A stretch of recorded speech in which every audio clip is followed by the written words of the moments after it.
Hey everyone, and thanks for jumping back into the cryptoverse. This is NFA Live. We, of course, do it every Thursday. And as always, we rotate where we are actually doing it. We have the pleasure of having Guy from Coin Bureau and Rob from Digital Asset News. How are you guys doing today? Good, thanks, Ben. Good. How are you?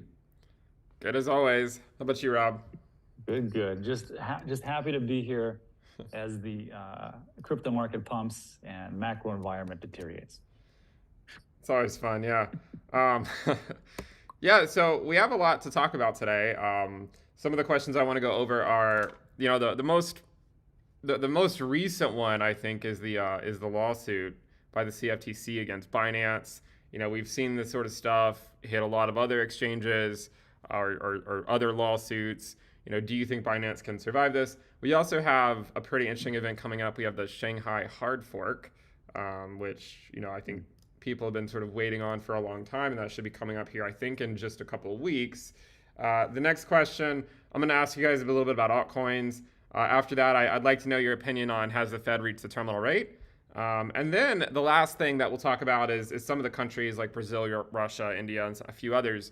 It sort of seems like they're moving away, from the dollar, starting to settle trades with other currencies besides the dollar. And I'm curious, what you think the implications of something like this is. Will it have any short-term effects or longer-term effects for the U.S. dollar? But anyways, if you guys are not subscribed here to Guy or Rob, make sure you go do that. Links to their channels are in the description below. I'm just tweeting this out so people know that we are currently live. But we will go ahead and start with the first question. Rob, I'm going to start with you on this. So the question is, the CFTC has recently filed a lawsuit against Binance. Now, we've seen a lot of lawsuits, over the last year and a half. No one will be ever forget to, or no one will ever be able to forget Blitzlotto.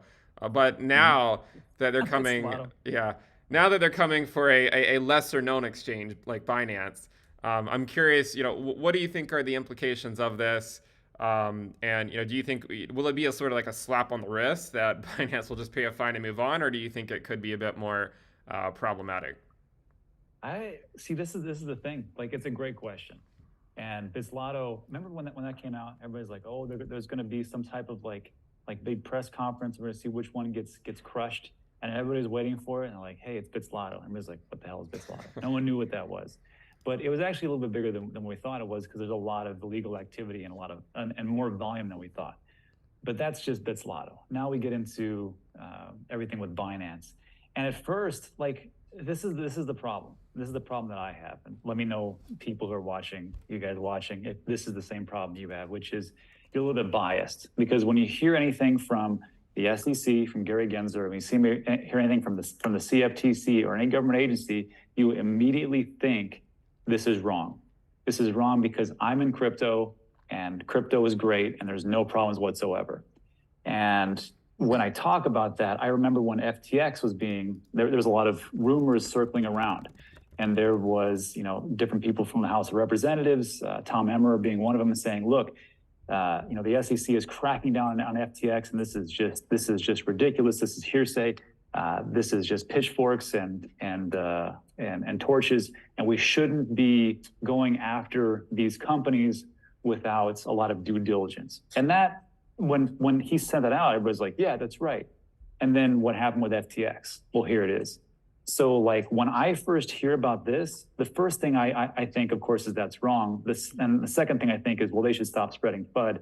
And the third thing I think of is this another bad thing that's happening behind the scenes that could actually have some validity, because they're not always wrong. So I was taking a look at the allegations. And again, these are just allegations. And some people will say, well, that's FUD and you should stop spreading FUD. I'm beyond that point at this timeline in crypto. If it is FUD and it is a problem, well, I would rather spread a little bit of FUD and then have people disprove it than not say anything, which is what was the problem beforehand.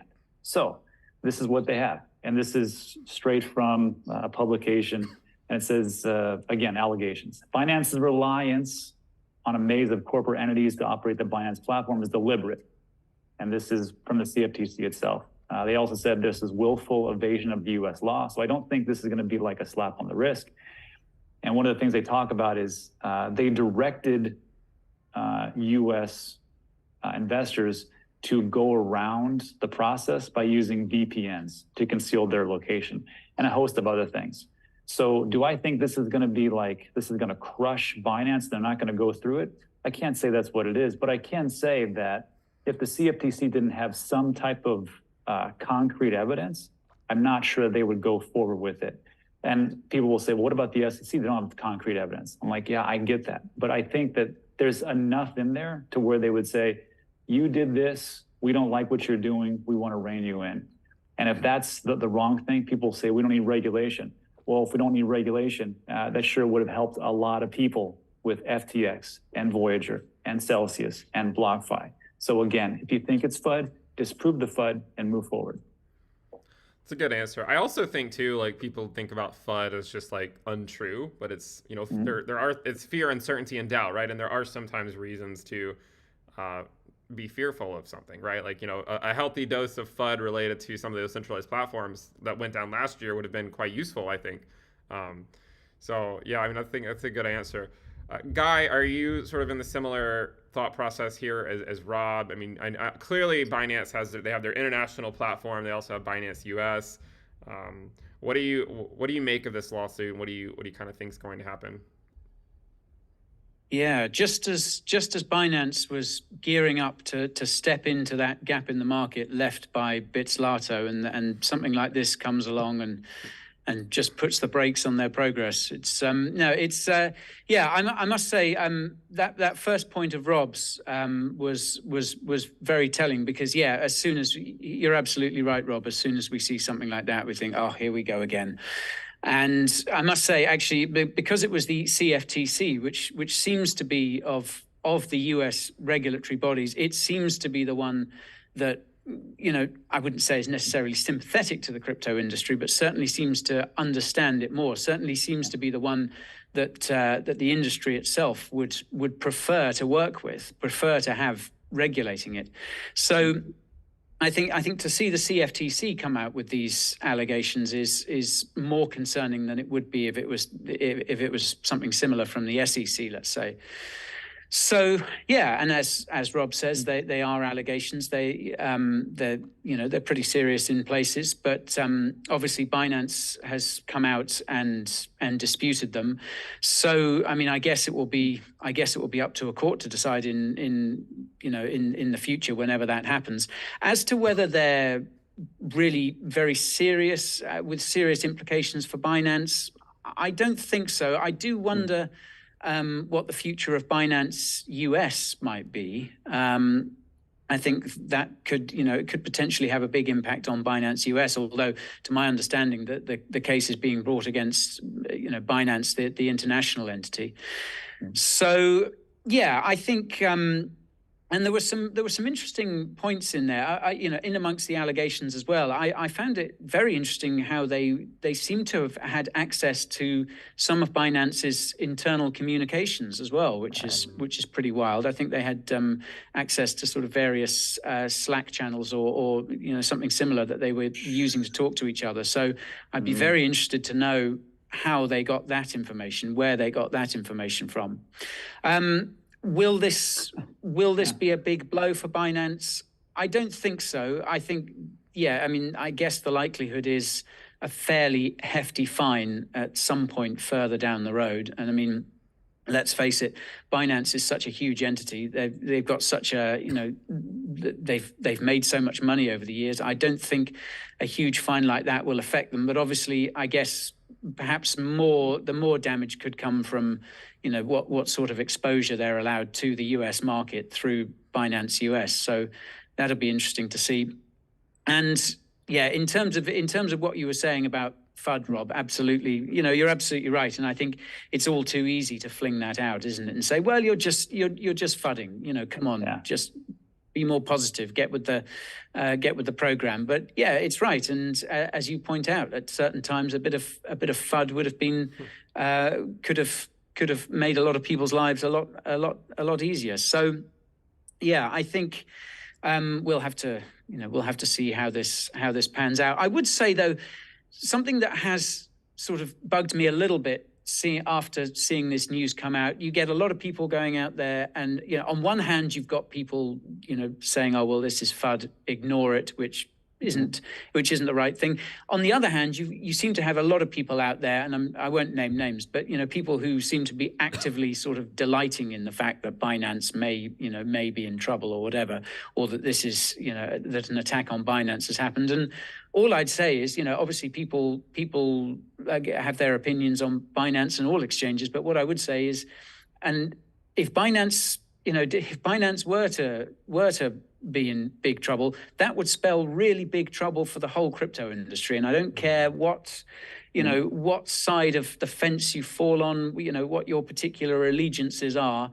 If Binance suffers, we all suffer to an extent, and that it would set the industry back years. So, obviously, I hope that Binance is able to come out and refute these claims, and we can all move on. Yeah, I like that. I like that last point that you made. It does seem like a lot of people delight in that sort of stuff happening, but when that stuff happens, a lot of people get hurt, and it sets the industry back a while, I think. So yeah, I mean, I think rooting for crypto companies to survive is what we should be doing, not hoping that they fail. So that was an excellent point. Yeah. The next thing, and Guy, I'm going to go to you on this one first. So we do have the Shanghai hard fork here coming up for Ethereum. I believe, what is it? Just about a couple weeks from now or so, unless it's been delayed. I don't know. The last thing I saw, I think it was maybe like the second week of April, I think. But yeah, I think so. 12th. Yeah, I think it was the 12th. Yeah. Obviously, dates can things can change, but that's the information we have right now.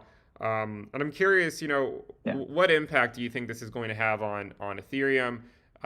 Like, is it, could we see some more excitement in the short term for Ethereum? What are the implications after it? I mean, of course, we've heard all sorts of opinions about what it means for ETH, but I'd like to get your guys' opinion.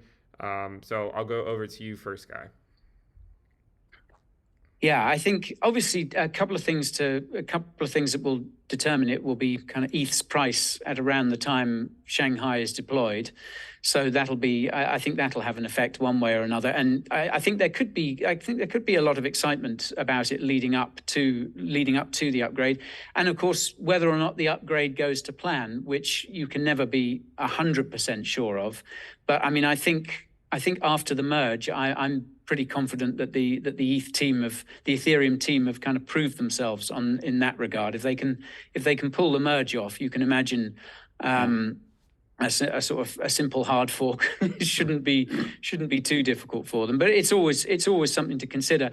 Something else that someone pointed out to me the other day was that ETH unstaking happens on the same day as the CPI for March comes out. I think CPI data is published on the 12th of April as well. So it could be what with excitement around Shanghai, or maybe trepidation around Shanghai and CPI. I think we could definitely be in for a fair bit of volatility.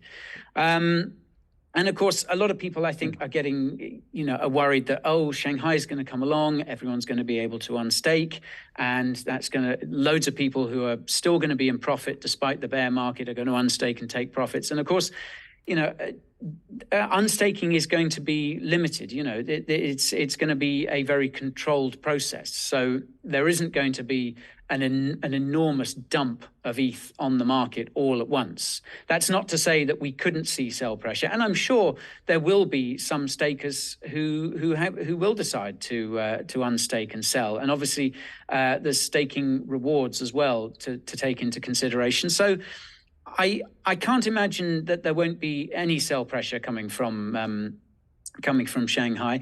It's worth bearing in mind, though, of course, that when it comes to rewards, those are dynamic. So the more people who withdraw, the more those staking rewards for those who continue to stake, the more those rewards go up. So I think in the short term, obviously, there's going to be some volatility.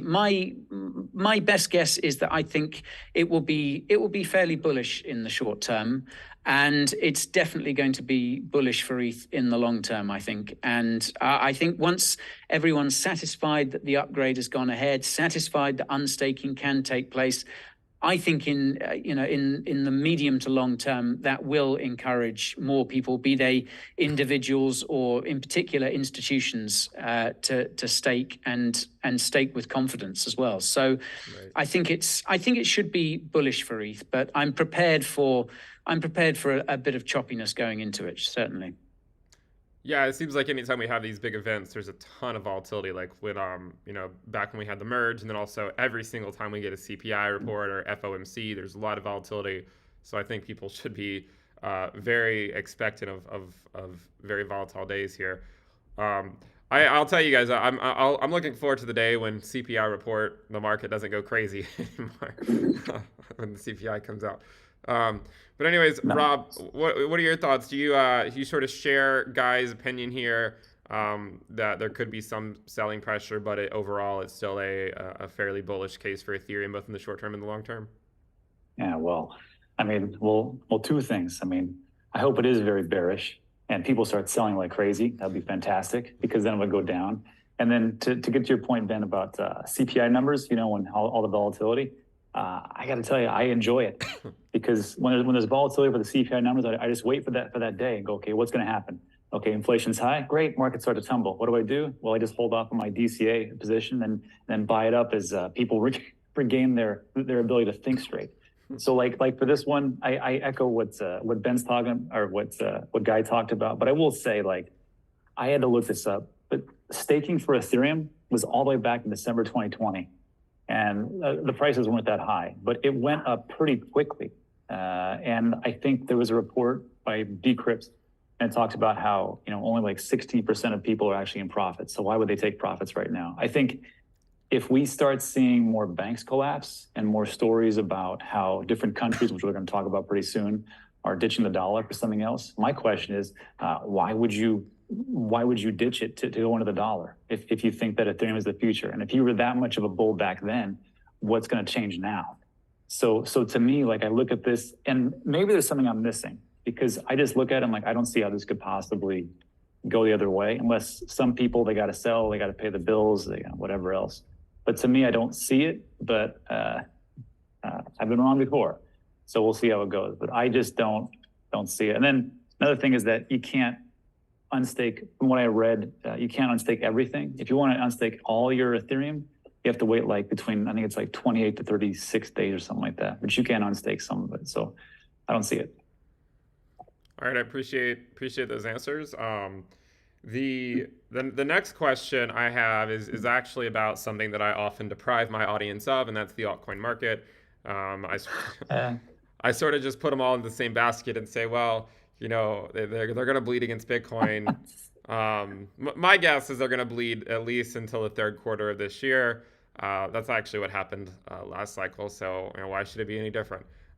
But yeah, I'm curious. I'm curious what you guys think. Obviously, while I do a good job of sort of putting all the altcoins under one basket, obviously some of them have been doing quite well over the last year, and I don't want to minimize that. So Rob, I'll go to you first. I know you do this thing called micro DCA.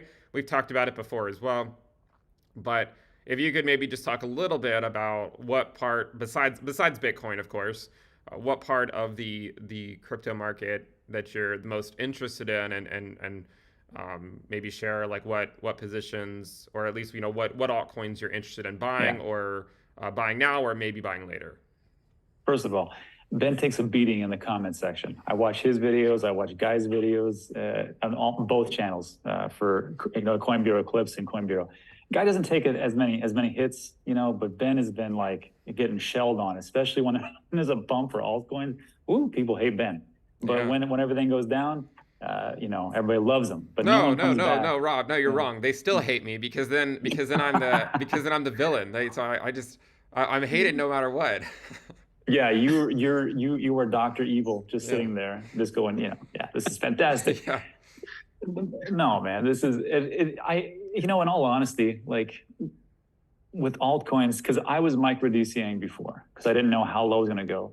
If you look historically, I mean, the year after the all-time highs, 2013 we had an all-time high. 2014 was an awful time to get things. Everything just went straight down, and then it kind of flatlined and then came up in 2015.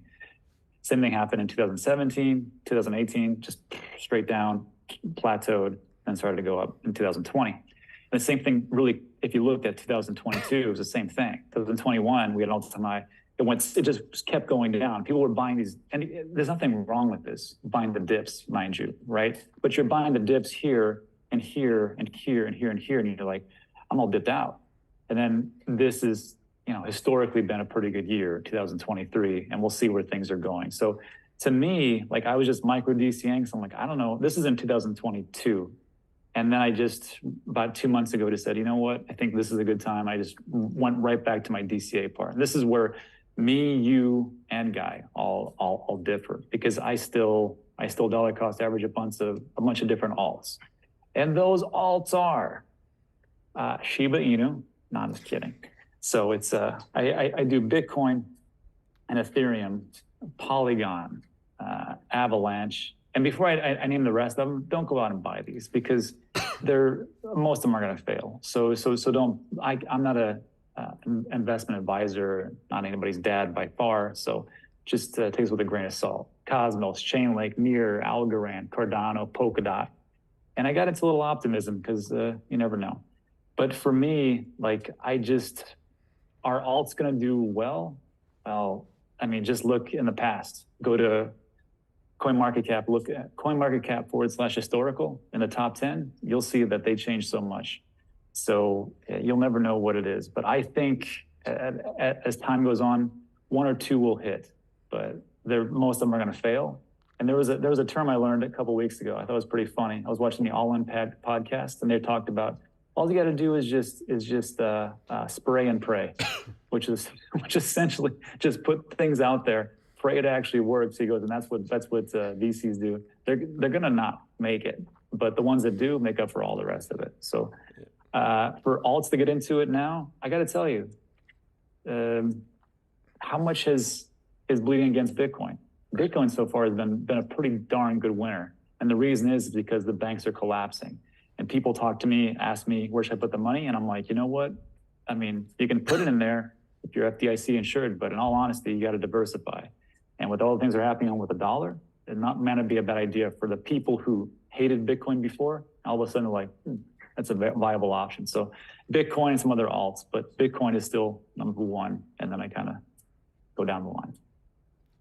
Right. And I think the bank's failing is one thing. I also think the other thing is just one of the other things you mentioned, right? Like alts are, they're not holding up as well as Bitcoin, generally speaking. A lot of them are bleeding back to Bitcoin right now, which I think helps continue to sort of prop up the price of Bitcoin over a lot of the altcoin market. But yeah, I mean, some of those that you mentioned have actually done really well recently. And I mean, it's true though. It's true. Not all of them, of course. I mean, some of them are doing okay on their USD pairs, but on their Bitcoin pairs, they're down like 80% or something. But yeah, I mean, like some of the recent ones that especially only launched a few months ago. Some of those have done pretty well. Guy, where are you sitting on this? I know you do a lot of fundamental analysis on your channel. You guys should check out both of their channels. If you're not subscribed, go subscribe to them. A guy does a lot of fundamental analysis on the altcoin market and on the crypto market as a whole. And I'm curious, where you're sitting. Obviously, I know you like Ethereum, but beyond that, where are you looking? I'm thinking because when we consider, when we look into the crystal ball and we try to see where we're going to be for the rest of the year, I think we're going to be in a high rates environment. And obviously we can reference some of the discussions that we've had about interest rates and the Fed and everything in past streams. But from what I can tell, my best guess is that rates are going to stay higher for longer, and that's going to take us probably well into 2024. So when I'm thinking about altcoins, when I'm starting to think about diversifying in the future, what am I looking at? Well, one of the things I'm looking at is an actual altcoin that is making money, a protocol that is generating revenue. Mm-hmm. And that is the reason why that's the reason, one of the many reasons why I like Ethereum so much, because I don't know if you guys have, if Crypto Fees is a website that either of you guys use very much. I look at that and you see right at the top there, Ethereum generating, so much more, is so much daylight between Ethereum in terms of what it generates in fees and everything else. Now, obviously, that is in part due to high gas fees, and we're hoping that those gas fees are going to come down sooner rather than later. So whether that will always be the case, whether Ethereum will always be so expensive to transact on is probably moot. But still, I like a project that actually generates fees, because that shows use. That shows people actually have a use for such a project. Hence Ethereum. So just looking at crypto fees, another two that I'm looking at are Uniswap and Aave, and very much for that same reason. People are using these protocols. People are using Uniswap to buy tokens. People are using Aave for loans and borrowing, etc. And that for me is really encouraging. It helps as well that as cryptos go, they're sort of fairly well established, battle tested. I mean, obviously that means that we're not going to see insane 100x or more pumps from them in the future, but that's fine, because I'm happy investing in projects like that in the future that are going to stick around. I'm not necessarily looking for something spectacular, because finding that next 1000x altcoin is kind of needle in a haystack, and it relies on so much luck, so much good fortune. I think, well, that I guess is where spray and pray actually works, because there's how do you tell? How can you tell which one is going to pop off like crazy? You just can't. So I'm happy. I think in the future, assuming now obviously things like regulation and stuff and what happens in the States and elsewhere with regards to that's something that I'm going to be focusing on a lot, and that could hit projects like Uniswap and Aave. Lots of people in power do not like DeFi, right. And although they talk about regulating it without really understanding that you can't, there are obviously ways that you can target even the most decentralized DeFi protocol. And let's not forget, of course, Uniswap. Hayden Adams, the CEO of Uniswap, he was unbanked last year, which I think was something that a scary moment, because it showed even one of these decentralized protocols that he may not have any real control over, they can still target it. They can go after individuals associated with them. They can go after the front ends, the websites that most people, the vast majority of people will be using to interact with the protocol, even if they can't take the protocol itself down. So obviously that's something to be aware of. But Uniswap, Aave, two projects I like, two things that I think have a proven track record, and crucially that people use. And again, looking down that list, Rob, I know you mentioned Optimism. I think I see that's generating the best fees of any layer 2 on Ethereum at the moment. So again, probably to have some layer 2 exposure, I think that's something I consider. Polygon as well for similar reasons. So yeah, I like projects with proven utility and a proven ability to make money, because that's going to be something that keeps them going in the future. You won't get insane pumps off them, but I think they have real staying power. So those are a few that I'm looking at. It's certainly a novel concept in the cryptoverse of some of these projects actually making money, right? Profitability, something people talk about within the equity market all the time, right? Like the price to earnings ratio. And coming up with fundamental analysis based on that, which sort of leads into the next question, because, and Guy, I'm going to go back to you right away on this, and you mentioned this, right? It sort of seems like we're going to be a high interest rate environment. There's no guarantee the Fed's going to pivot this year. They've said they're not going to. At least they've said they're not going to lower interest rates, which I think there's a case to be made that they won't unless we get a really bad recession between now and then. But I think we could argue that will force the sort of the cream of the crop to sort of rise and figure out who's actually profitable and who can survive these times. But in general, I mean, what are my main question is, do you think the Fed's reached the terminal rate at 5%? And but maybe more of a spin-off question from that is do you think that is going to lead us into a more a fundamentally driven market where it actually matters more about rather than just pure speculation, it more so matters the underlying fundamentals and the utility of the company? Yeah, I think probably in terms of the terminal rate, my guess is that we're probably going to get one more rate hike. That could be as soon as May. The next meeting's in May, right. If I remember rightly. So I think probably one more 25 basis point hike, probably in May. Although I must say that's not currently supported by the data, according to the CME FedWatch. I think it's about 60% 60% of market participants believe they're probably going to pause at the next meeting. I tend to disagree. I think from what Jerome has said and from what he's done and from the fact that we had this 25 bip rate hike just the other week in the face of the banking crisis, regardless of the banking crisis, really. So I think probably one more. However, of course, the data is going to be crucial on that. I think the PCE might even be tomorrow, and that's the Fed's sort of preferred, the Fed's favorite inflation metric. So that will be interesting to see. And then, of course, we mentioned earlier that the next CPI will be on the 12th of April. And let's face it, if inflation is starting to head up again, is starting to run away, then absolutely nailed on. I think we'll get another rate hike to try and tame that.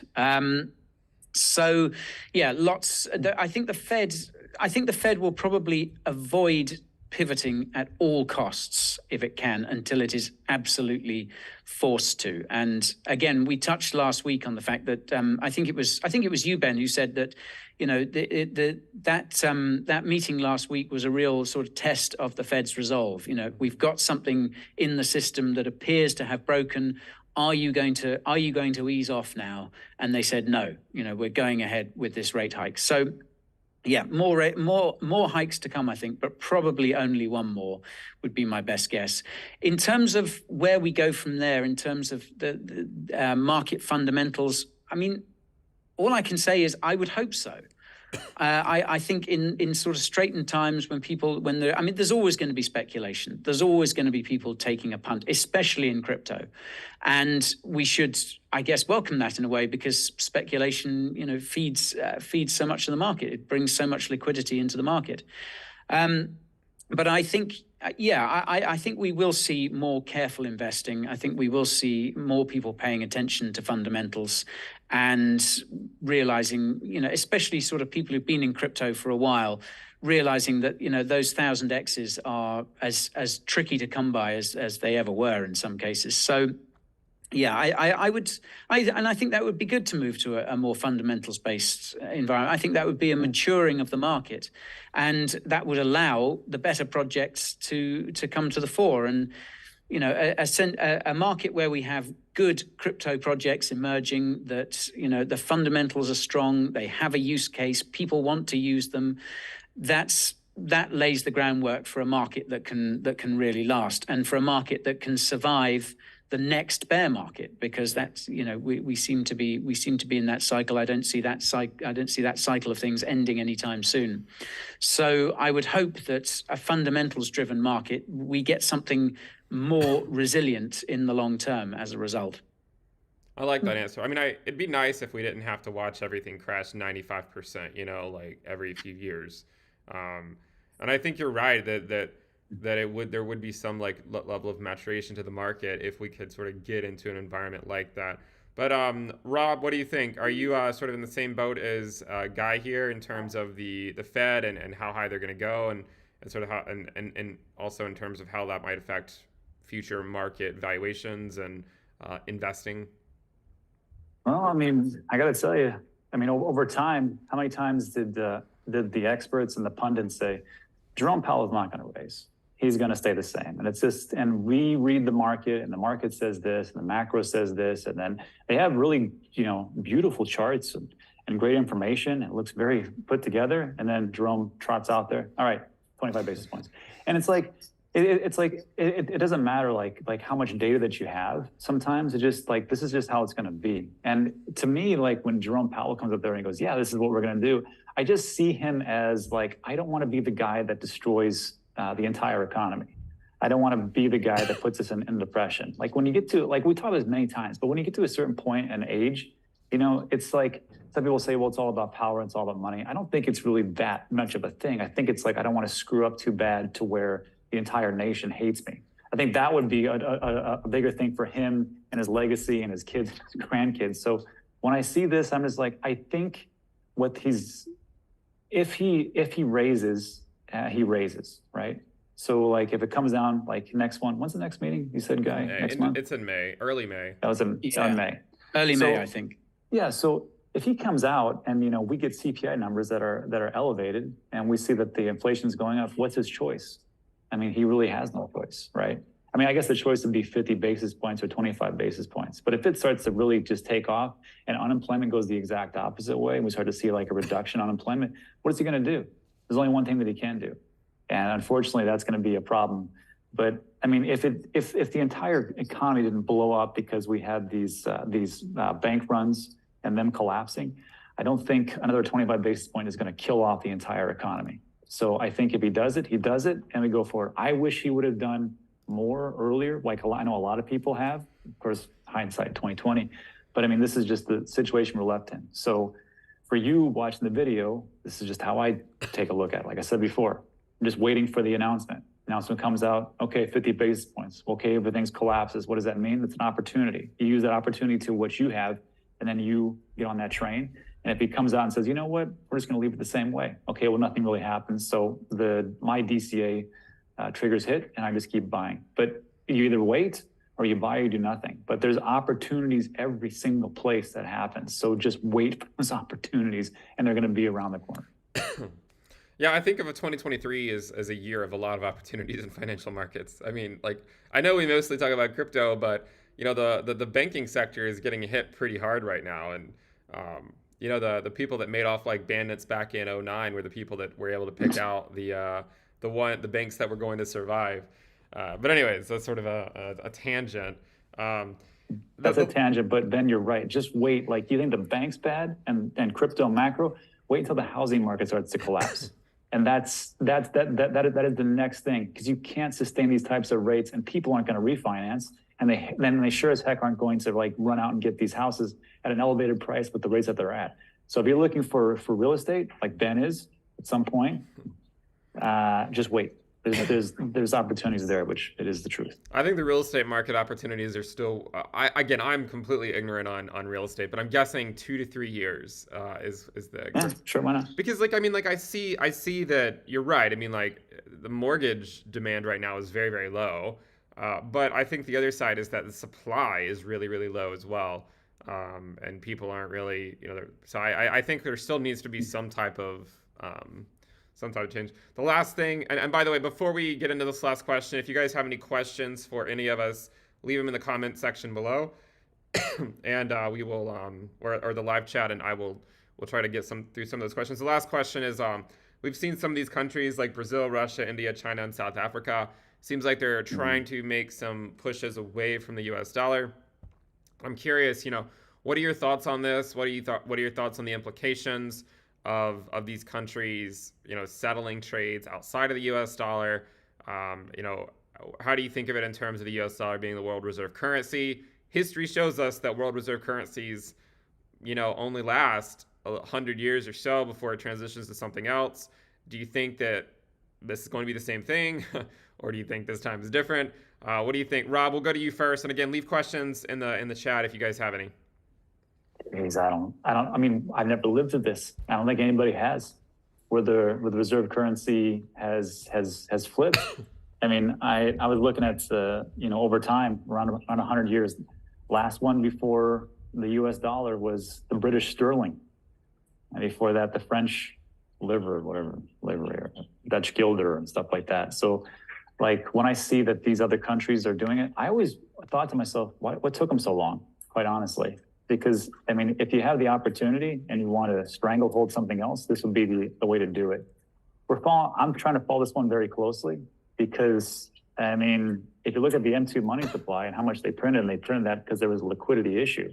And now we have these other countries like, we don't need your dollars. So just what do you want to do with them? Do I think that we're going to see through hyperinflation and we're going to walk outside like in Venezuela, we're going to see dollar bills all over the ground? Probably not. But I do think it's going to cause a little bit of a dampening. But I will say, I don't hate to say this, but when we talk about opportunities, look what's going on with the crypto market. I mean, I think we hit 29K for Bitcoin a couple hours ago. And then I don't know what's going to happen. But if you see this much volatility, uncertainty, it's usually a little flee to safety someplace else. And that's where it goes. So what do I see? Some people will say it's nothing. It's a nothing burger. Some people say it's the end all be all Mad Max Thunderdome. It's going to all crash. I think it's somewhere in the middle. Yeah, I mean, typically the move away from a reserve currency is, I think it lasts decades. Like, it's not something that you just wake up one day and like, it takes a long time. My money's gone. Yeah. But Guy, what do you think? Are you sort of in the camp that we're heading away from that, or what do you think the implications of these countries, doing trades in other currencies besides the dollar would have on the United States and the dollar? Yeah, I mean, it's definitely a gradual process, isn't it? And Rob, you mentioned the good old British pound, which obviously brings a tear to my eye. But yeah, I mean, the decline of the decline of the pound was pretty gradual over the years. And I mean, you did have kind of big kind of cataclysmic shocks, and I think really it was the First World War that I think really sort of ended it ended any hopes that the pound. That was the start of, well, basically a century of decline, really. But yeah, I don't think there's any doubt about it that there seems to be a shift, and there are all these charts, aren't there? That however long all these reserve currencies have lasted. I think the pound lasted a little over 100 years. Someone pointed out the other day that I think the dollar's now, depending on who you ask, on sort of year 99. So.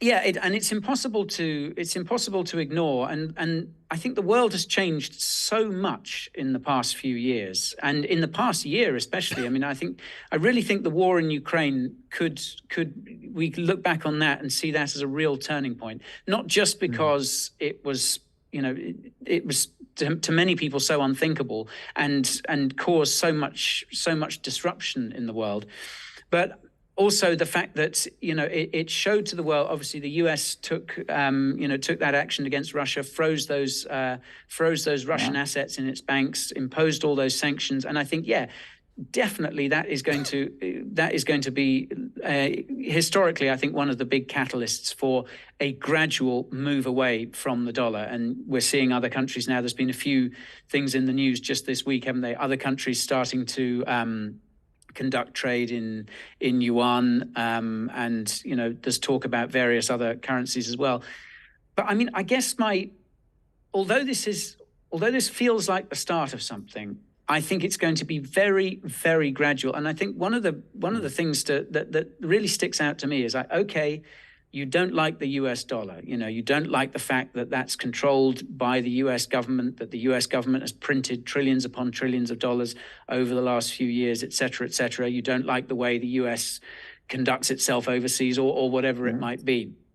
So my question is, what are you going to move to instead? What's your alternative national currency? Because, okay, the dollar has its drawbacks. Are you going to go to the yuan? Are you going to go to renminbi?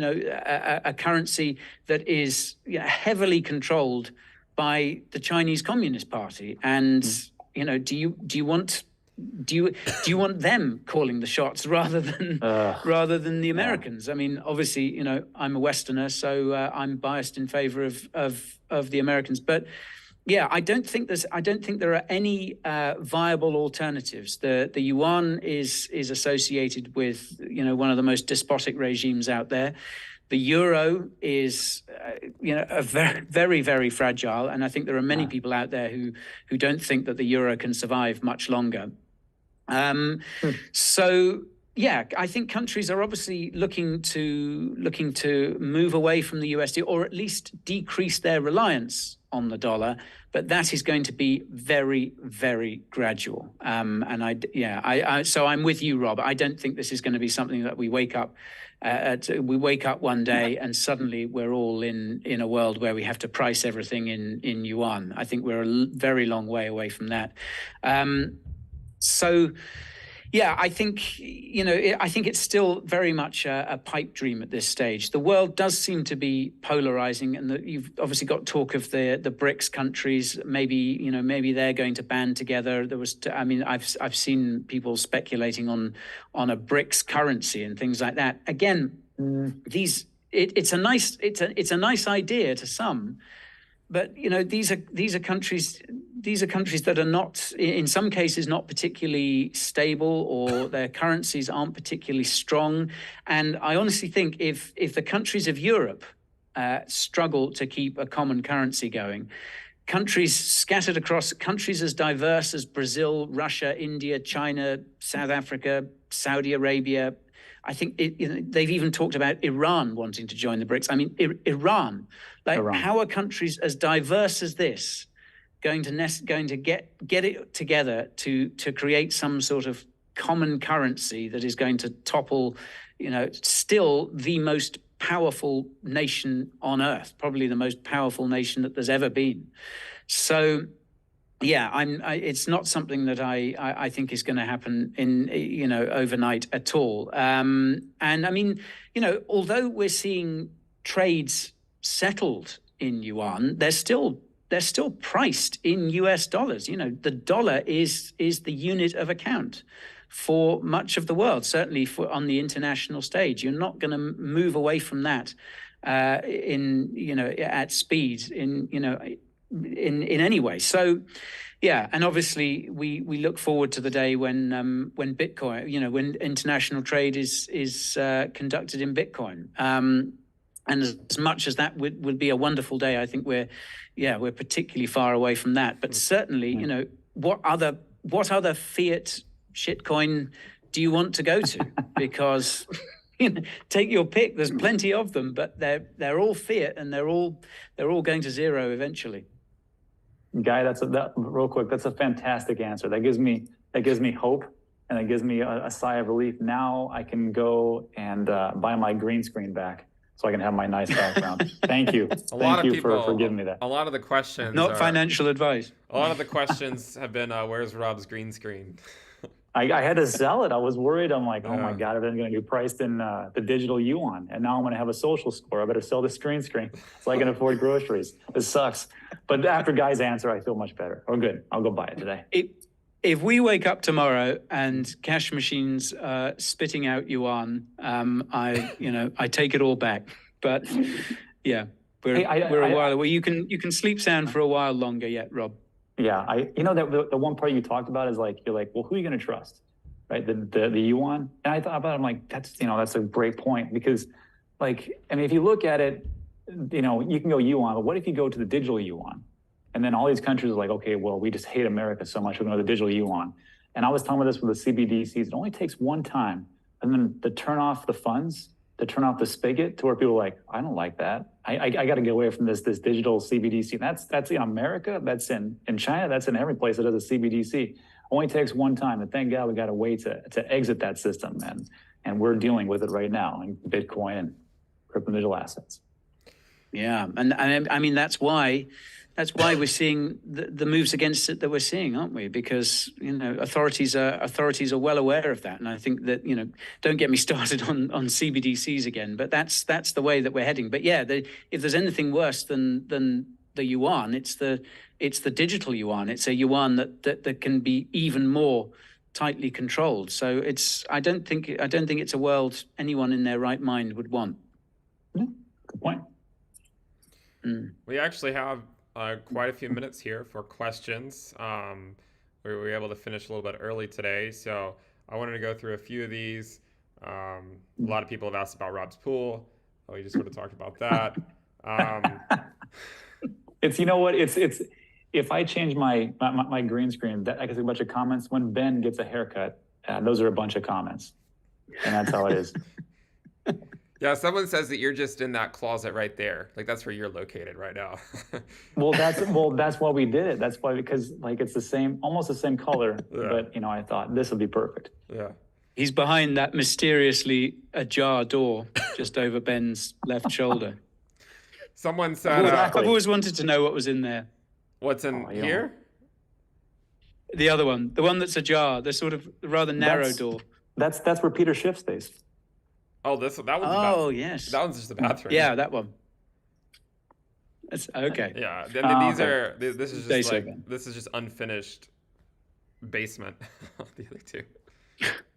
This is the global capital of Ben Cowan's empire, right there. Unfinished I still have my my cardboard desk that I've been using forever. So cardboard desk and the same microphone, which is from the laptop, which sounds just as good as my nice microphone. I don't know how that works. I know. Like people will say, well, I can't do. You know, some people say, well, they don't want to start a YouTube channel because they have to go about, get a microphone and a video. I've just literally been using my the internal webcam on my laptop and the microphone for a long time. So there's no excuse.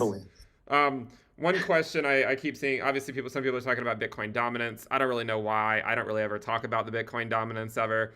But since I know you guys are very interested in it, I'm curious, what your guys' thoughts are. So someone has asked, like, how high do you think it'll go before the altcoin market sort of turns back around and start, because we've seen altcoins been bleeding against Bitcoin for a while, but how high do you think it'll go before it sort of hits its max level?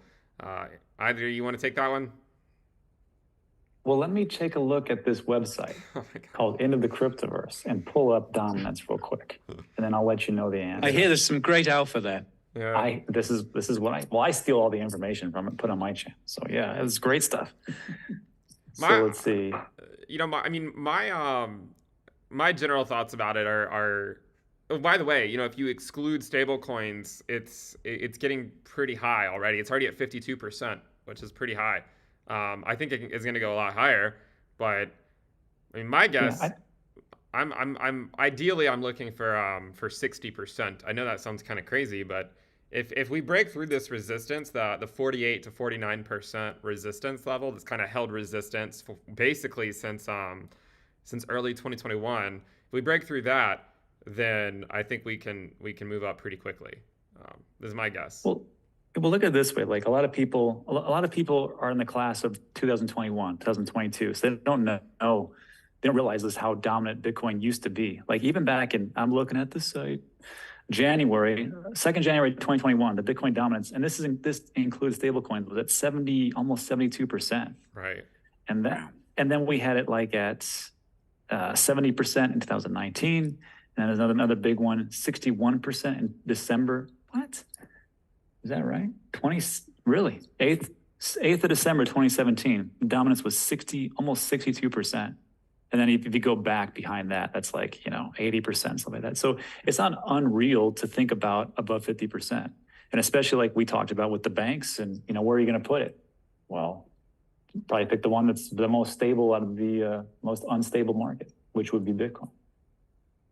Yeah, no, I mean, like, but it's the truth. Like, I think a lot of people don't think it can't happen because they joined in 2021, but crypto is very cyclical, and Bitcoin comes and goes, and we've seen the relative strength of Bitcoin today, and we know what'll happen. I mean, think about this. Like, if it does what it typically does, like if Bitcoin goes back down and then comes back up to the same price, I bet a lot of altcoins will be at half their valuations, even if Bitcoin comes back to the same price. It's just because it takes a lot more effort for those altcoins to catch a bid, because so many people lose so much money on them that they don't want to touch them anymore.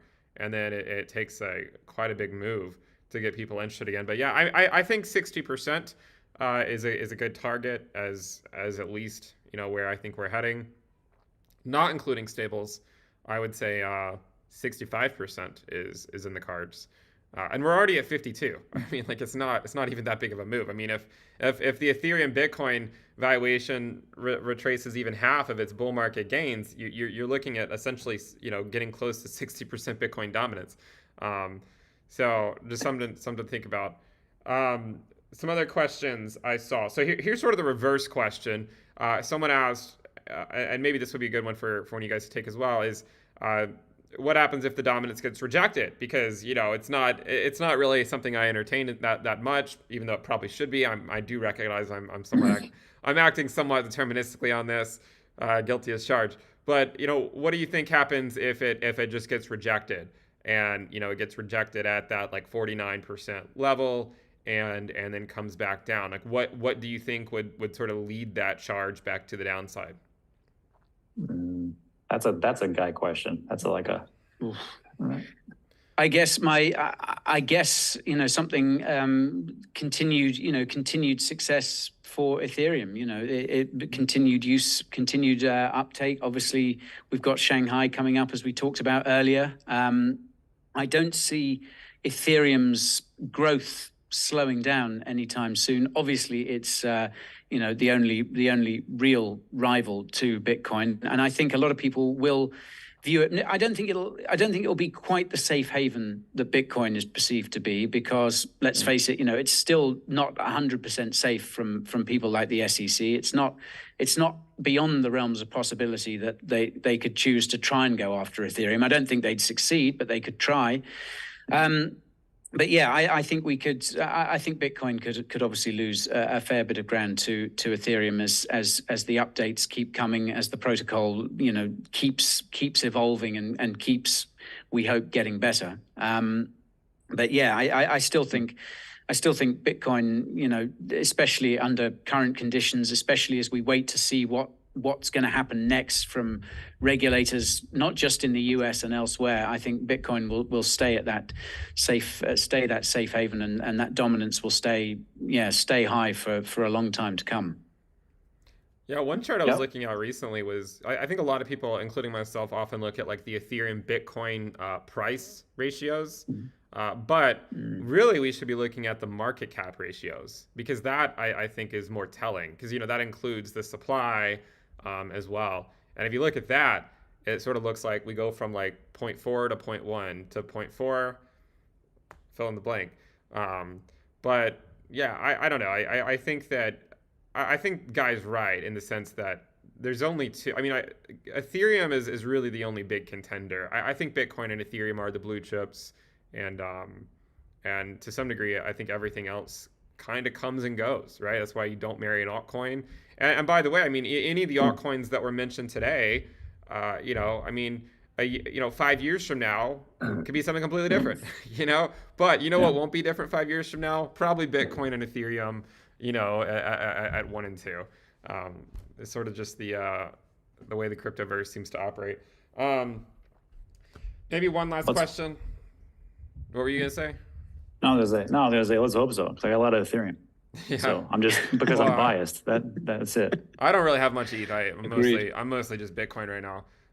So I'm very much betting on the altcoin market to go down against Bitcoin. See, me and Guy are in the same boat. Well, come on, Ethereum, let's go. Bitcoin. It's Bitcoin's time. It's not Ethereum. All right, Maxi. All right. No, I put on my Maxi hat back in January 2022, and I'm not taking it off at least until the third quarter of this year, and then maybe I will soften up a little bit on the altcoin market by Q3. But I think it's Bitcoin's time. We'll see if the dominance gets rejected, then. Yeah, that'll be a fun time for me. Fun time in your chats. Oh, I can't wait to go in those chats. I might take a vacation. I've said it before. I'll say it again. Like that stream, the episode of NFA Live, where Ben announces that he is buying an altcoin of some description. That's going to be such a big moment. That's That'll gonna be the- reignite the. That's You'll the- know the bull market is on when Ben No, that'll starts be the buying day. alts That'll be again. the day just before the altcoin market capitulates, probably. I think there's some element of truth that like Excuse me. I think there's some element of truth that like recovery years, like the year, so you have your bear market years, right? You have your 2015, 2019, 2023 type years. I think there's some element of like it wrecks everyone. Yes. No matter who you are, you get wrecked at some point. So we'll see. Was there any other question? Yeah, what is that? Hey, real quick to talk about like the ignition of the bull run. Someone just sent me a tweet from Michael Burberry. That's his name, from The Big Short.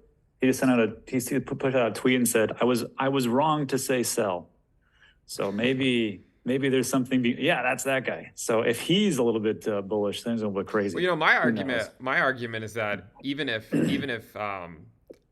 altcoins are going to do well in the USD pairs, it doesn't mean they're going to outperform Bitcoin. And you have to, I mean, it's all about opportunity cost, right? $1 not in Bitcoin is some opportunity cost if you think Bitcoin leads, into a future bull market or something. So I don't know, something to think about. It is already after 10. So why don't we go ahead and wrap it up there? But anyways, if you guys are not subscribed to Guy and Rob, make sure you go subscribe to their channels. Next week we should be on Rob's channel, I believe. With a new green screen. With a new green screen. So make sure you're on the lookout for that. And I think we'll wrap it up there. Thank you guys for tuning in. And thanks for coming on the show. And we will see you guys next week. Thank you, guys. See you, everyone. Thank you.